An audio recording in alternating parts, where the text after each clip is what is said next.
90% ya harusi zinazofanywa si harusi, ni uongo. Kwanza wamekaa wakikulana, wanakuja kwa kanisa. Hata walikulana Monday na harusi ni ya Saturday. Alafu hebu fugua tuone kama mtu mlikuwa naye Monday, si unamjua? Hebu fungua tuone. Hebu kisi yeye. Ile kisi mtu anapiga hapo, hata utashinda mtu. Hii kisi umejuaje? Hii kisi mpaka ulimi inasukuka hivi na ni mbele ya pasta, na ni mbele ya wazazi. Kisi hii ni ya nini? Kisi ya kwanza iwezi kuwa hivyo. Hii si kisi ya kwanza hii.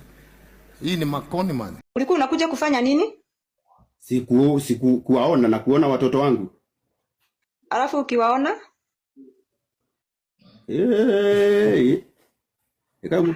Nataka kukuuliza kwa njia ya heshima na ya unyenyekevu. Niulize vizuri basi.